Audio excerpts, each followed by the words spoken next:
México, les compramos 10 aviones. Bueno, hagan en cuenta que ahorita llegáramos y dijimos, oye, pues pobre mexicana, agárrala. Y el pueblo de México la subsidia. Pero ¿sabes qué? El problema de Mexicana es que ya perdió mucho mercado. Pues entonces vende los boletos al 10%. Y vas a ver cómo se llenan los aviones. Sí, pero también van a ver cómo pierde la compañía. ¿Okay? Pero no importa porque estamos subsidiando el consumo del pueblo mexicano. Préstamos o activando la maquinita de hacer dinero. ¿Okay? La frase de Echeverría es, la política económica se hace en Los Pinos. ¿Por qué es la frase? Porque la política económica desde el 54 hasta el 70 se hace en Hacienda y Banco de México. Y la política económica de Echeverría es en Los Pinos. Pues estamos de regreso, la política económica se hace en Hacienda y en Banco de México hoy. Y así es como termina en el colapso. La proporción de deuda pública es ya del 20%, la economía entra en periodo de crisis, la producción baja drásticamente, la inflación se acelera, todo el mundo saca su dinero y en 22 años tenemos que ir horror de horrores. Yo soy un nacionalista revolucionario. No hay cosa que me repate más que los malditos gringos, ¿sí? Con excepción de nuestra alumna aquí. Y entonces, ¿qué es lo que pasa? Ahí está leyendo algo más. Entonces, ¿qué es lo que pasa? Tengo que ir con el Fondo Monetario. ¿Okay? Esto es lo que se conoce como justicia divina. Lo que le pasa al pobre es que él tiene que ser el presidente que va y pide el respaldo del Fondo Monetario en el 76, ante la crisis económica que tenía el país. Ustedes no han vivido crisis económicas todavía, pero seguro en el transcurso de su vida les tocarán unas 2 o 3. ¿Cuál es esto? Lo más infortunado es que las reformas comerciales ya no son las que nosotros queremos, son las que nos imponen. No es porque no las querramos, pero ahora se ven como que son las que nos imponen. Y esto deja muy poco margen político a los siguientes presidentes. ¿Ok? Ahí están las tasas de crecimiento año por año. Ahí está la tonía 3.8, ya la quisiéramos hoy. 8.41, 8.41, 6.11, 5.61. Y empiezan ustedes a ver cómo empieza la crisis. Pero lo más interesante es el crecimiento en dólares de 468 pasa a 285. El sector burócrata aumenta de 600,000 en el 72 a 2.2 millones en el 76. Es decir, empleo que no tenemos, en 5 minutos lo hacemos. ¿Sí? Eso es todo. La UNAM le incrementa su presupuesto 1.688%, porque la gran preocupación era la crisis del 68 y después él da el halconazo también. El halconazo es el producto, si saben lo que es el halconazo, ¿no? No puede ser. ¿Y qué es? No, fue otra matanza. Sí. Pero menor a la del 68. Gracias a Dios, gracias a Dios. Aprendieron cómo matar selectivamente.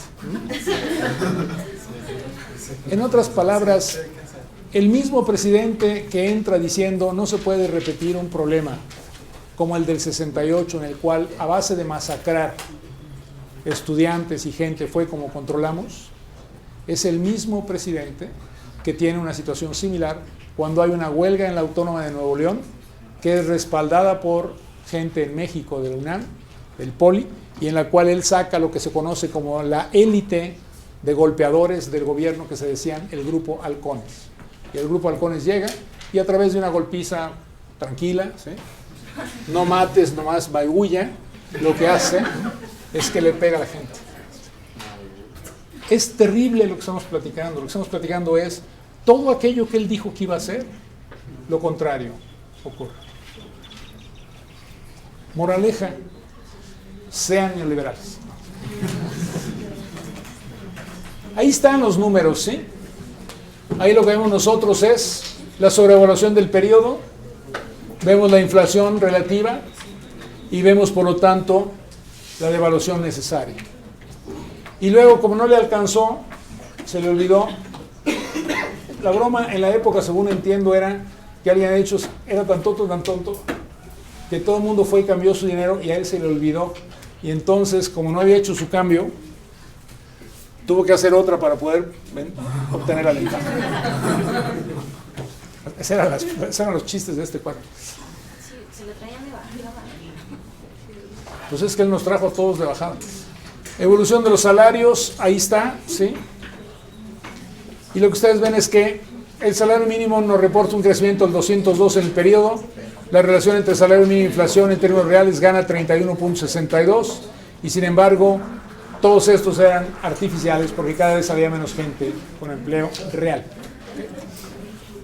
Y entonces vamos a ver ahora sí la crisis. Ahora sí, para que tengan una idea de lo que es amar a Dios en tierra de herejes. Ay,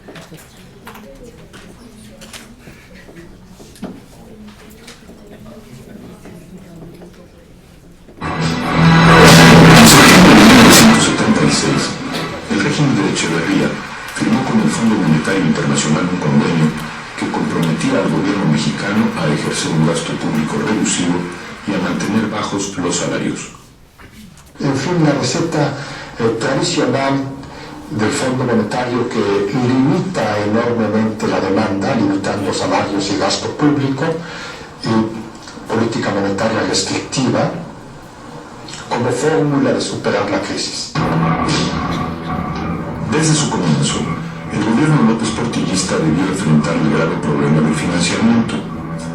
Se necesitaban divisas para impulsar los programas de desarrollo, para la compra de equipo e insumos, pero al interior se carecía de capitales y en el exterior el crédito estaba prácticamente cancelado. Aún así, López Portillo confiaba en que podía sacar al país del bache. 3 años es todo lo que necesito, le aseguró al periodista Julio Scherer. De entrada, el presidente debía definir la estrategia económica que seguiría su gobierno. Desde los primeros momentos surgen diferencias muy claras entre los dos secretarios. El secretario de Hacienda, por un lado, tratando de mantener un clima de austeridad, de manejo ordenado de las finanzas públicas, y por el otro lado, el secretario de Programación y Presupuesto, señalando que lo que es necesario es gastar más. El presidente López Portillo tomó la decisión de irse por la propuesta de la Secretaría de Hacienda, el de jugar más en tono a lo que proponía el Fondo Monetario Internacional. Durante casi 2 años se siguió una política de austeridad absoluta que para el pueblo se tradujo en un tope salarial del 10% y el encarecimiento de los productos de consumo básico. Hay la dolorosa convicción del gobierno de la República de que desgraciadamente en estos momentos no es por el camino abierto del alza de salario como se resuelve el problema general del desarrollo económico y social del país.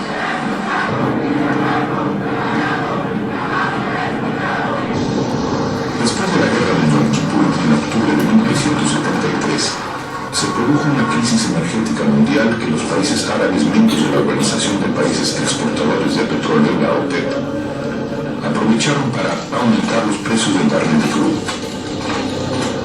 A cantidades exorbitantes, de $2 el barril pasa a 10, 12, 14, 16 dólares el barril, se multiplica por muchos enteros el precio del barril de crudo. Durante el sexenio de Echeverría, se habló de que se habían agotado los recursos petroleros y que México tendría que importar crudo. Como el presidente electo, José López Portillo había recibido informes de su viejo amigo Jorge Díaz Abraham de que en México existían reservas probadas por 11.200 millones de barriles. Esto era una carta que en cualquier banco me daban un crédito si yo iba. Entonces fui con don José, ya de pronto me puse y dije, tenemos que irnos al mar. Mira, aquí presupuesto, aquí sacamos los recursos, vamos a Washington, vamos al Fondo Monetario Internacional, donde tú quieras vamos, conseguimos dinero, pero te pido que se utilice como punta de lanza en la exploración en el mar.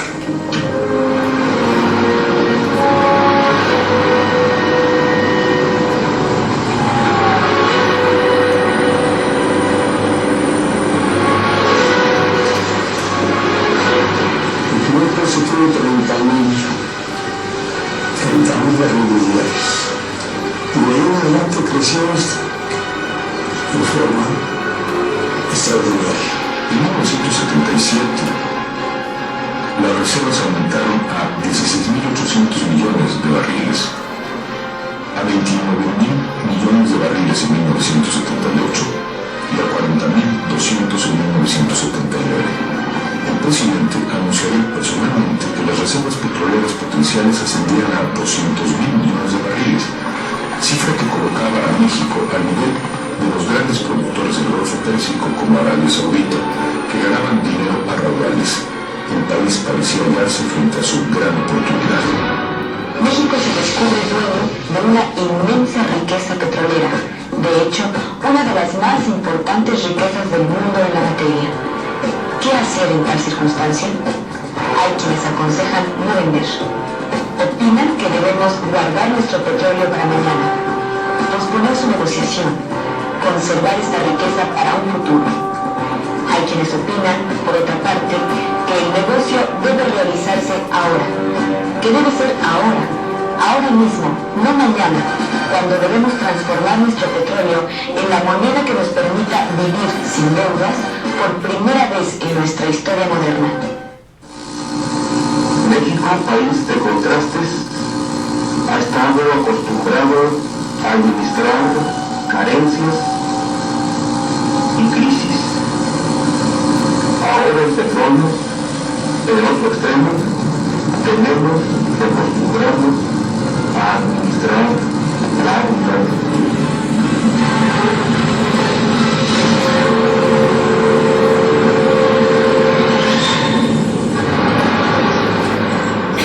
Portillo advirtió que había que hacerlo con responsabilidad.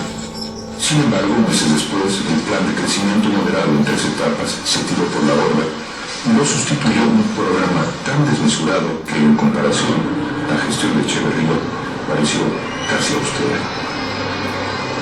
Ríos interminables de petróleo comenzaron a brotar del subsuelo mexicano. La producción de crudo en 1977 fue de 1.200.000 barriles diarios. Para 1980 se incrementó a más de 2 millones de barriles.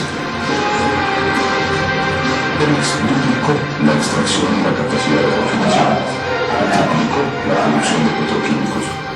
La exportación también aumentó exponencialmente. En tan solo 4 años pasó de 0 a 1.3 millones de barriles diarios. Y todo este crecimiento fue financiado con crédito externo, pensando que el petróleo proporcionaría las divisas suficientes para pagar los impuestos. Pero no solo lo pensó México, sino lo pensaron los bancos que nos prestaron. Nadie regala su dinero, por lo menos que yo sepa. Yo recuerdo que en aquella época los funcionarios de la Secretaría de Hacienda que asistíamos a reuniones internacionales éramos literalmente perseguidos por los banqueros canadienses, americanos, japoneses, ingleses, alemanes, suizos, cada uno ofreciéndonos una operación de crédito a México en mejores condiciones que la anterior. El endeudamiento del país fue creciendo paralelamente a la producción de crudo. La mayor parte de los empréstitos se destinaban a Pemex. Como resultado, la paraestatal tenía en 1979 el 25% de la deuda externa nacional y la economía se petrolizaba a pasos agigantados.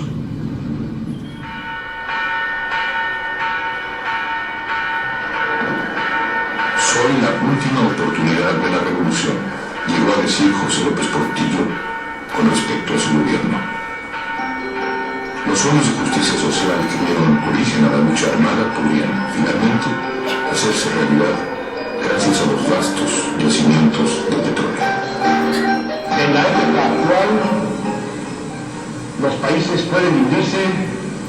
entre los que tienen y no tienen petróleo. Nosotros lo tenemos.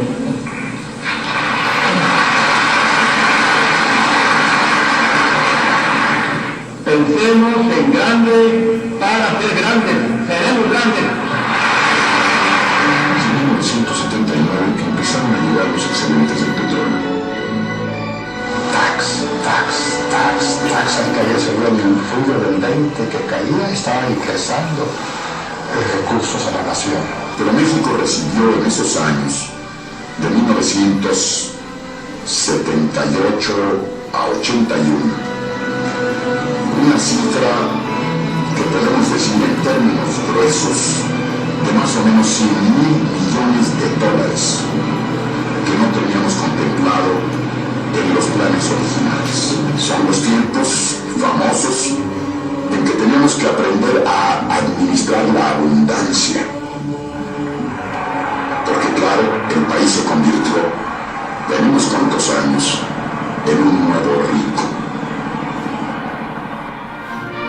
Con los recursos del oro negro, López Portillo dio rienda suelta a su pasión por los grandes planes e inició la construcción de obras monumentales como la segunda etapa de la siderúrgica Lázaro Cárdenas, el gasoducto Cactus Reynosa, la presa Chihuahua, los complejos petroquímicos de La Cangrejera y Pajaritos. Puso en marcha el sistema alimentario mexicano, SAM, que era el plan maestro para lograr la autosuficiencia en granos básicos y incrementar los ingresos de los campesinos. La meta se alcanzó, pero solo por un año. El siguiente es el proyecto moderno todo: ferrocarriles, carreteras, puertos, cultura, educación, recreación, salud, vivienda, desarrollo científico-tecnológico. Era la modernización total en un sexenio. Para finales de 1980, el Estado era dueño de 450 empresas y participaba en otras 54 como accionista minoritario. Contaba además con decenas de organismos descentralizados y fideicomisos. Y así, bueno, pues teníamos las fábricas de textiles, de bicicletas, hoteles, restaurantes. Yo siempre cuento, y me gusta hacerlo, que llegamos a tener hasta un cabaret, que probablemente haya sido el único cabaret en el mundo que perdía dinero. Según estimaciones del escritor Gabriel Sainz, en 1981 el presidente tomó las decisiones que representaban una inversión de casi 70 millones de dólares por hora. Ningún monarca en el mundo tenía, en términos relativos, un poder semejante.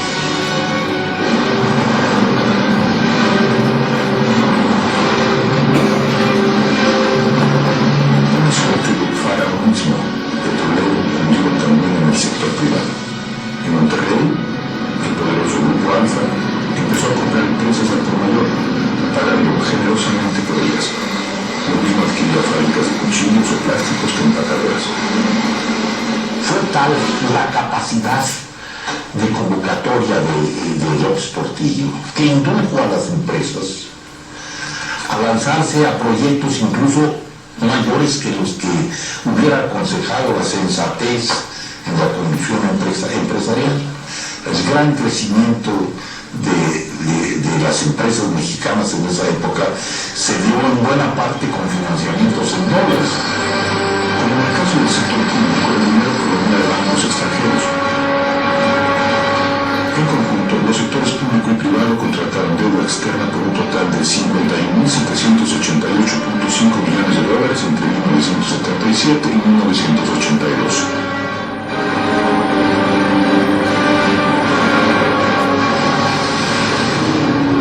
Concierto de una armonía, se escucharon las voces disonantes de los ingenieros Alberto Castillo y Gabriel Sainz, que alertaban a la opinión pública contra la precipitación y el despilfarro y proponían, cada uno a su manera, un cambio radical en la política económica.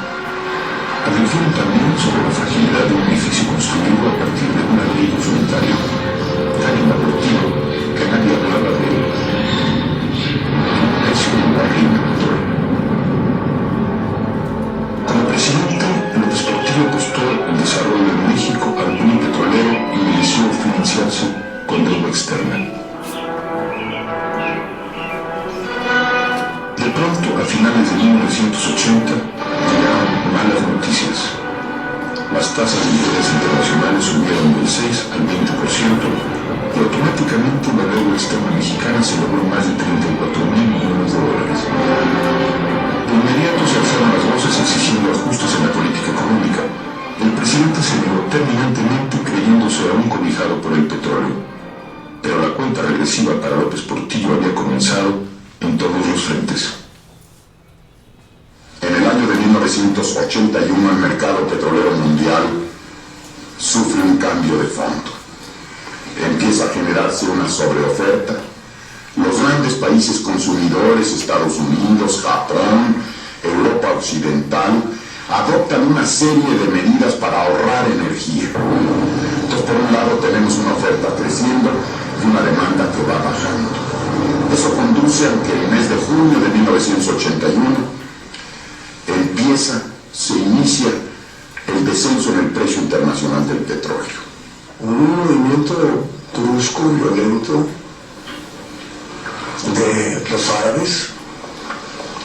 Estábamos nosotros vendiendo en promedio de $36 por barril. Y ofrecieron un descuento de $4 el barril. Era poco más del 10%. Era el primer indicio de que ya no era un mercado de vendedores, que ya estaba transformándose en un mercado de compradores. Había que reconocerlo. El 1 de junio, Díaz Serrano anunció su decisión de bajar $4 por barril los crudos mexicanos.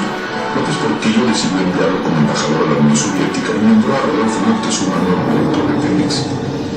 Enseguida, ordenó subir $2 el precio del barril y, encolerizado, les advirtió a los clientes que si no compraban ahora su petróleo, en el futuro México no les vendería. Por supuesto, los clientes no hicieron caso de las amenazas. No lo aceptaron. Se fueron. Y dejamos de recibir $16.000 millones al año. Y ahí cometimos, yo creo que uno de los errores de interpretación económica más graves de la historia de México. Las autoridades mexicanas consideran que este descenso en el precio del petróleo es temporal, es transitorio y no hacemos nada. Lo sensato en ese momento era ajustar la paridad del peso frente al dólar y cancelar los grandes proyectos. Sin embargo, el gobierno siguió gastando como si no pasara nada. López Portillo, como apuntaría en un ensayo meses después, Gabriel Said, seguiría apostando esta vez a favor de su peso, aunque para ello tuviera que empeñar al país entero.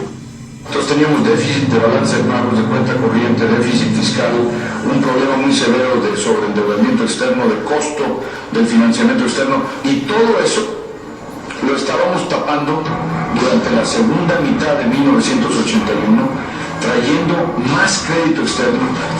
Ya para entonces la desconfianza en la economía mexicana había cundido y dio inicio una masiva fuga de capitales. Estábamos pagando deudas, lo cual implica salidas, pero también estábamos viendo que los inversionistas mexicanos y extranjeros estaban tomando sus pesos, cambiándolos por dólares y llevándoselos para afuera, precisamente por las condiciones de incertidumbre y de inestabilidad, y porque no veían que el gobierno estuviera tomando medidas de fondo. Los banqueros le pedimos al presidente que devuelva. Era insostenible el tipo de cambio que se estaba manejando. Porque lo más barato en el mercado era comprar dólares. Y la gente no es tonta, los sabía y compraba dólares. López Portillo vinculaba explícitamente la devaluación del peso con su propia devaluación como presidente y aún como persona. Presidente que devalúa, se devalúa, declaró. Defendamos nuestro peso. Afirmemos y reafirmemos el derecho a tomar nuestras decisiones en materia monetaria, con los aranceles, con las licencias y con los estímulos y fomento a la exportación. Esa es la estructura que conviene al país. Esa es la estructura a la que me he comprometido a defender como perro. La frase no hizo más que aumentar la desconfianza de los llamados sacadores, que que no hicieron caso de la prédica del presidente y siguieron comprando divisas. Y en esos meses sufrimos una salida de capitales enorme. No recuerdo muy bien las cifras, pero si digo más de 20,000 millones de dólares, creo que no estoy exagerando demasiado. Nos costaba una enorme cantidad de recursos y en muchas ocasiones nos acabamos todas las reservas con tal de estar sosteniendo el tipo de cambio de manera artificial.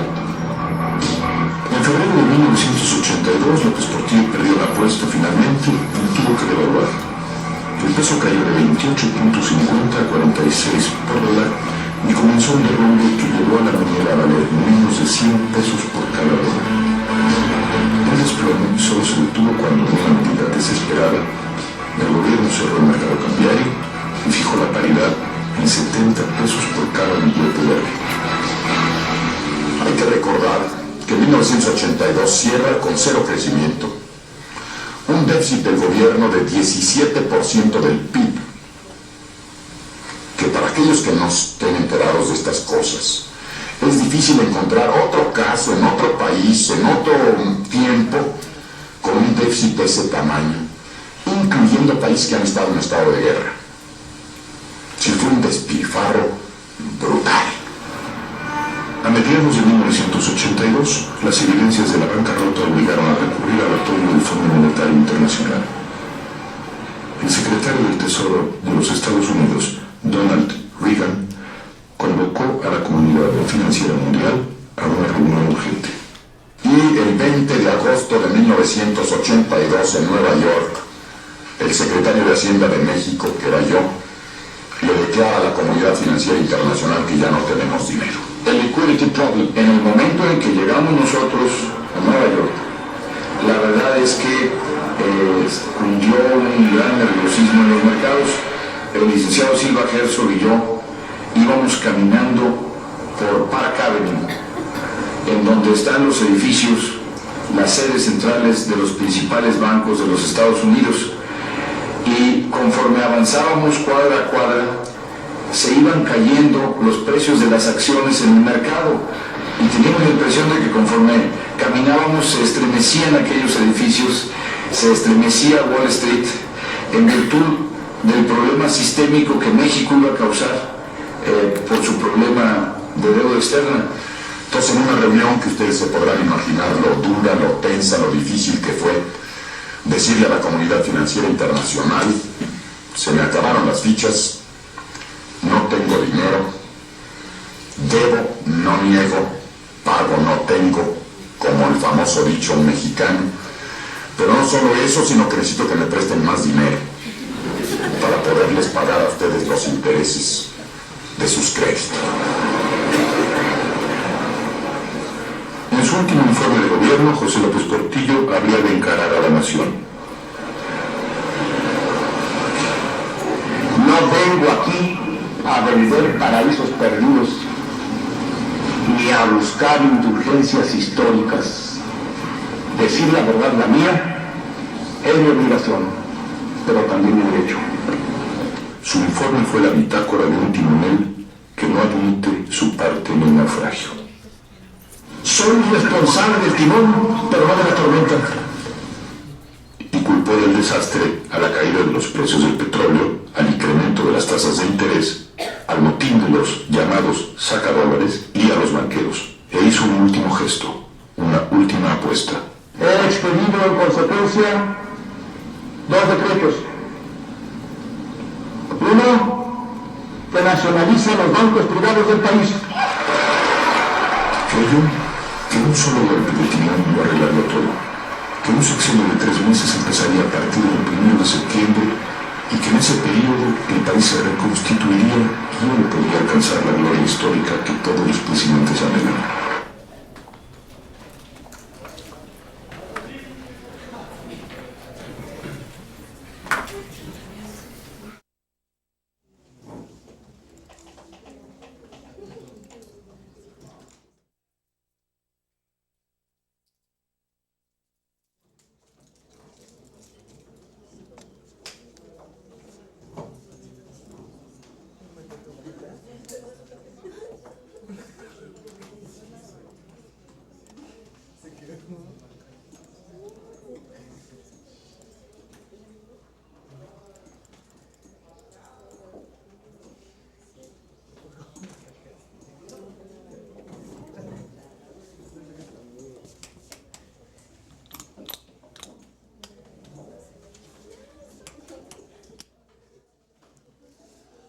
Bien, esto que acaban de ver es...